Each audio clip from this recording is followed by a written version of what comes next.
right, next up, I would like to welcome two familiar faces. Julia Phelps, can you please come back to the stage? And DG K. Biga, can you come to the stage? Oh, okay. Okay, all right. Well, Kay and Julie are going to do a Q&A for you around women in Rotary, so I'll just turn it over to you, Kay. All right, awesome. Where's my little clicker that they told me? Good news, Lonnie. We did a study, and we believe that 3 million bees are going to be saved by that pollinator garden down there. It may not be exactly the correct number, but it's got to be very close. All right. Well, apologies to any of you that have heard my passion on this topic, but I can't give it up. Take out your little pad of paper and pen, and I'd like you to write down a number. Don't look at other people's. What is the percentage of women in your district? Your district. Okay, we're going to come back to that in just a moment. So I need to tell you, I'm almost at the end of my district governor year, and it's been really awesome. I've learned a lot, but the way I got into Rotary had a little bit of a rocky start. So back in the day, many of you will remember that until maybe the 2000s, if you wanted to become a member of Rotary, somebody had to propose you. It was a secret system, and you were not to know that you were being considered until they, vetted you and made sure you were all right.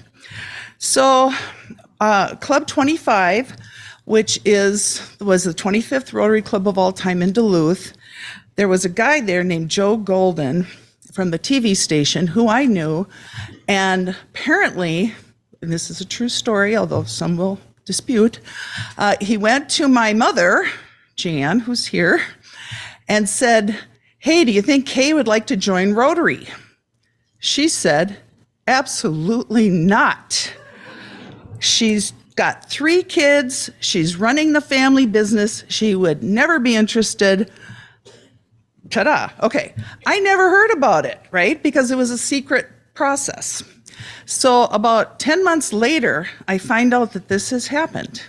And I can tell you, I don't know if you've ever felt this way about your own mother, but I was hopping mad, right?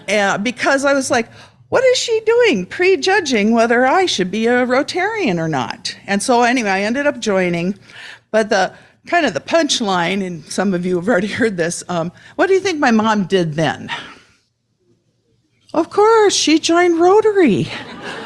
She's a 20-year member of the Superior Rotary Club and doing very good work. So, but I guess the thing I want to emphasize is that if you prejudge whether somebody is too busy or uninterested, you're going to weed out a lot of potential great Rotarians who might even someday take up the driving route through North Dakota, Minnesota, Wisconsin, and Canada.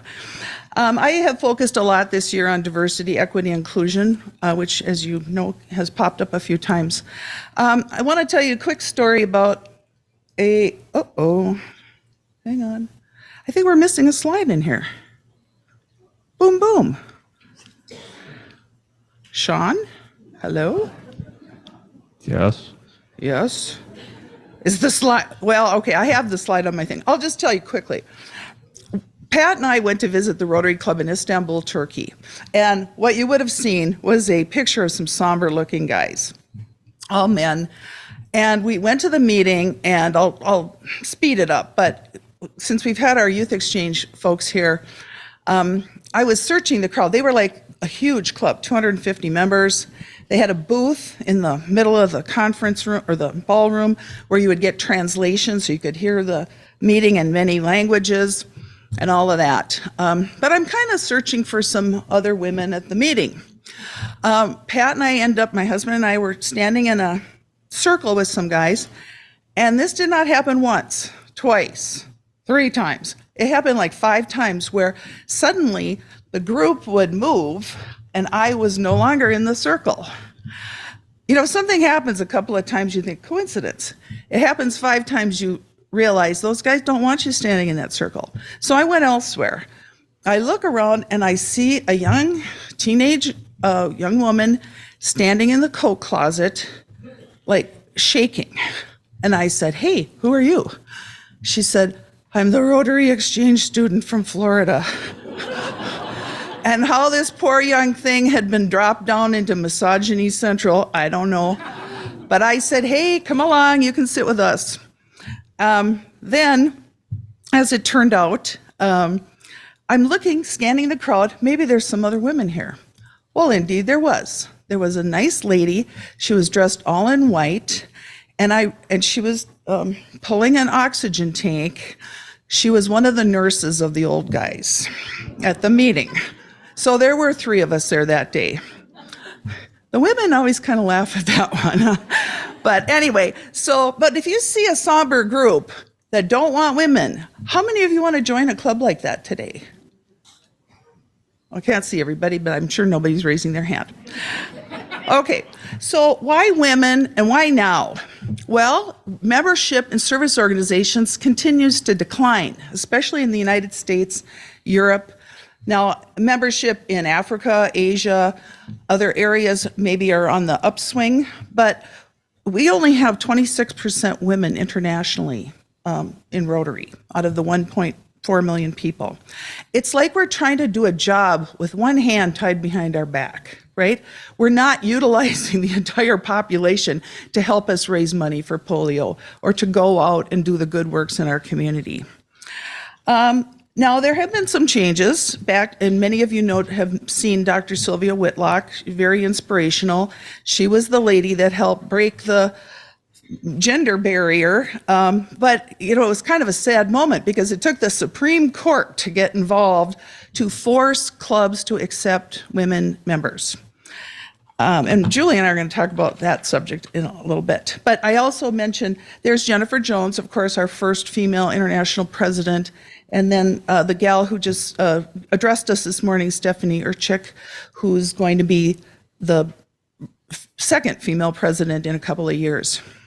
So we need to know our data. We need to know what is our percentage of women.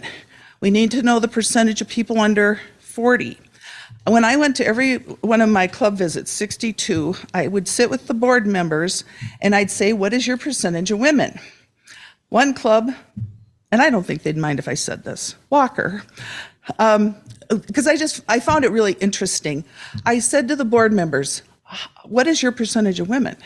And these are people who are more like intimately involved in the club, and they're the board people. Their answers ranged from 22% to 50%. Nobody, it's like, know your facts and figures, what we're talking about with impact. If you don't know where you are, you're not going to know where you are going. We did a little study. We did some data analysis, and it might be hard to see. I'll just briefly tell you what this says. We analyzed meeting times. And if you look at the top, those purple ones are the clubs that have the highest percentage of women in my district. I'm sure it's the same in the other 2, though. The ones at the very bottom are the clubs that meet at 7 a.m. or 6:45 a.m. or 6:30 a.m. Women and younger people are not attracted to clubs that meet in the very early morning. And that's a hard thing because, people joined and started a club at a certain time and they don't necessarily want to change it, but it might make a difference. How do you make the ask? I'm going to just give you 2 quick examples. I went to Superior's beer and wine event a couple weeks ago. I met 2 couples at the table I was sitting at, and the one lady was married to one of the Rotarians in the club. The other couple didn't. They were just there for the beer and wine. Okay, so these 2 ladies start asking me, "What's Rotary?" And I was really busy, so I gave them a quick speech, but then I called in Cara Proctor, the president of Eco Rotary, who I know very well. I said, "Cara, could you explain Rotary to these ladies?" And she said, "Sure." So that was on Wednesday. On Tuesday, I went to my club meeting, and by golly, there's one of those ladies. And I said, "Oh, are you here checking out our club? This is great. What a result." She said, "No, I joined yesterday." I mean, it took from Wednesday to Monday. This just happened 2 weeks ago. And she's happy as can be. And she looks like a recruiter too. So, but I want to tell you, I had really a emotional moment at the Purim Club. They meet in the back room of the Lakes Cafe. And the way I think about the clubs, I always remember what was served. Well, they had taco salads that day. And I'm addressing, and it was a packed crowd, right? Paul Weber was there, you can attest. Anyway, there's a guy there, and he's got his 25-year-old daughter sitting next to him. And so I'm giving my diversity. We want more women, firing up the crowd. And so at some point I said to him, well, hey, sir, why don't you consider inviting your daughter to join Rotary? I found my mom and my son and my husband, and they're out there, these relatives, right? And he said, well, that wouldn't work. She lives in Colorado. I said, good news. We have Rotary clubs in Colorado, right? So anyway, this was it was almost like a made-for-TV movie. At one point, this young, vibrant gal, she's sitting next to Dad, who has never considered her, and she goes, I'm going to join Rotary. And I was like, oh, that was perfect, because it points out to people, we don't consider asking the people that we know, our sister, our brother, our kids, or whoever it might be. So anyway, I recommend the cafe. Obviously, oh, no, that's not the right one. That is not the right slide. Well, forget that one. Okay. Here's the thing. Change is hard, right? But it's necessary. Yeah, okay. So that is the zany cast of characters from the Bismarck 1921 Rotary District Convention. Okay. Fortunately, there are no women that dignified that group. Past District Governor Blaine Johnson found that. But what do we need to do to change, right? We need to be less expensive. Cost is one of the biggest objections to joining. We need fewer meetings and many hybrid options. We need to be family friendly. Now, I love the people in Staples. In fact, I was trying to get to that club meeting. Every time I tried to go, it was Wednesday when they meet, and there was a major blizzard every day. So finally, I appear on Zoom, but they have the owl, so it worked out. But I'm asking the board, hey, what are your favorite projects and fundraisers, which I asked every club I visited. And they said, well, we just love the mowing project. And I was like, oh, what do you mow? And they were like, well, we mow at the cemetery. And I'm thinking, and I said, do you think that might inhibit people from wanting to join your club? If they think they have to have a John Deere rider mower and they're going to go to the cemetery.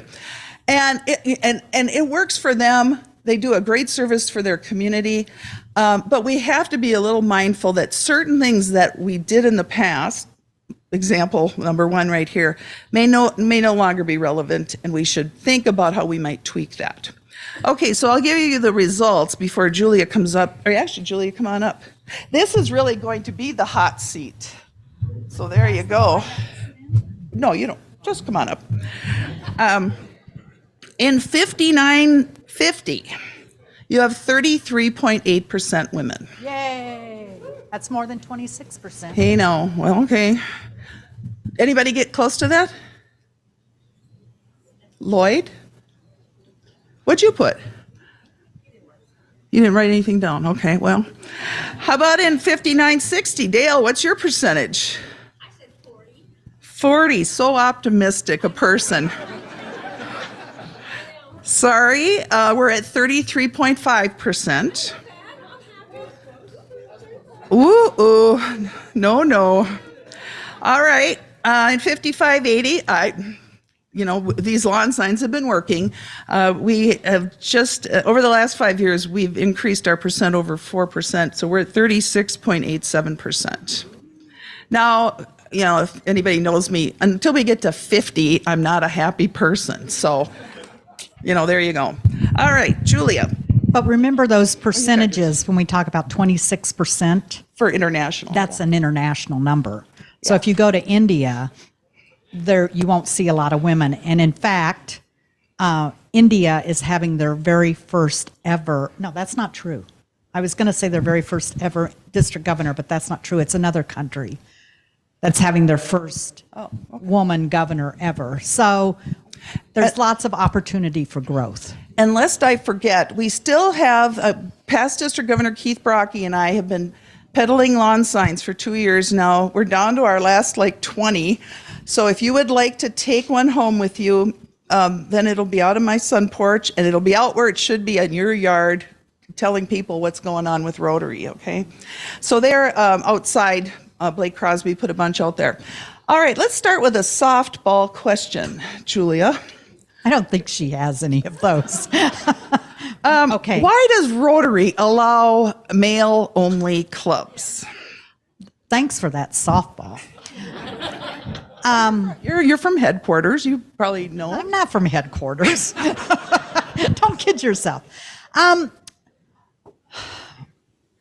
Well, in order for something to be done regarding those clubs that are male only, there has to be a petition, a letter written to the board of directors. So the second year that I was on the board of directors, we received a complaint from a district in Tennessee regarding a club in Tennessee that only had men.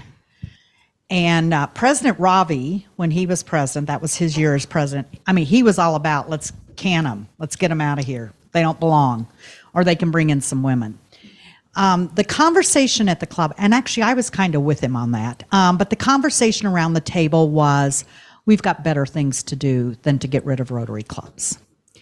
This club may be producing and providing great service to, 500 individuals in their community. And so we did not take any action. And it was a woman in a very senior leadership position right now, not naming any names, who led the discussion around that particular topic and really discouraged the board from taking any action.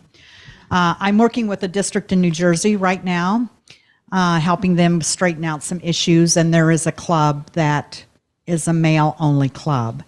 And their comment was, well, there aren't any women that want to join. And I'm like, well, I won't say what I said, but it involved no blank Sherlock. Of course, there's no one woman that wants to join. And so my suggestion to that AG was that he work with some other AGs that know that club and round up maybe 10 or 15 women, and they all go visit at the same time. I think it's really hard to have just the token. Remember, we talked about tokens, just to have the one woman join the Rotary Club. So that was my recommendation. See if we can round up 5, 10, 15 women and join as a cohort of women. No, in the United States, it's illegal to do this. And I've heard staff people from Rotary say, because you'd be shocked at the number of clubs around the world that have all male only. And the answer I've gotten is it's not illegal there. But I guess I think of us as being started here in the United States, and we're touting diversity, equity, and inclusion everywhere in our messaging. So it just seems inconsistent. But I wanted to ask you, more importantly, because we had time to talk at dinner yesterday, what do you think we can do to attract and retain women?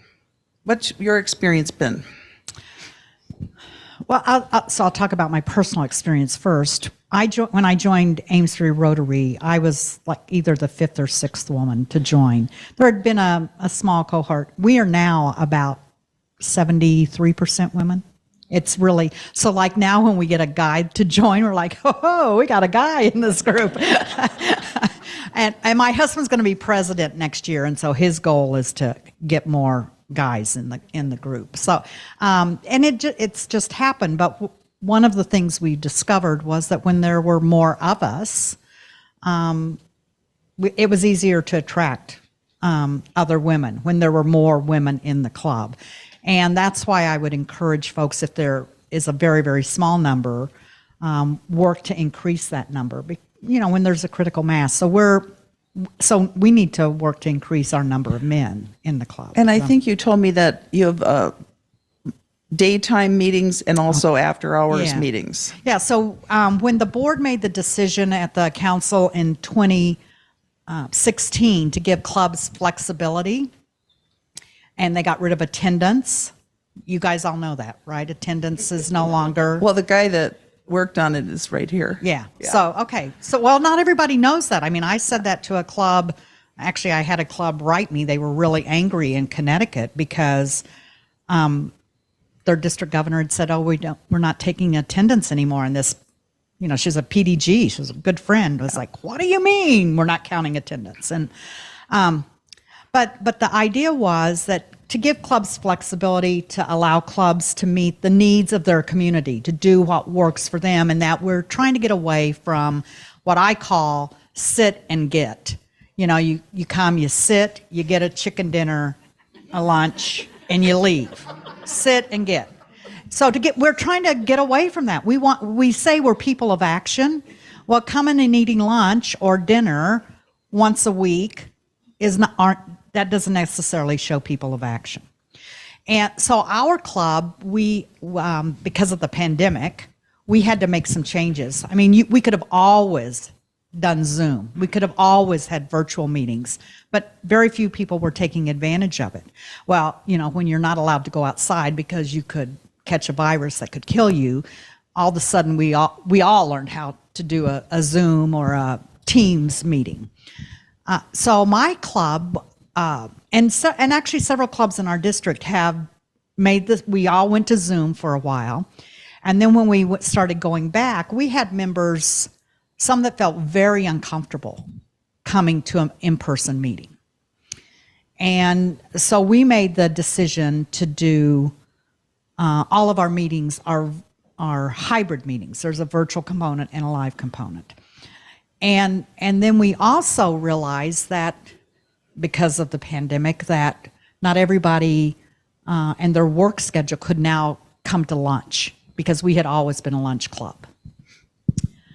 So we made the decision 3 years ago, the first and third Wednesday. We actually even changed the day of our meeting. First and third Wednesday, we meet in the evening at the bowling alley. It's an arcade kind of thing. It's called Game Time.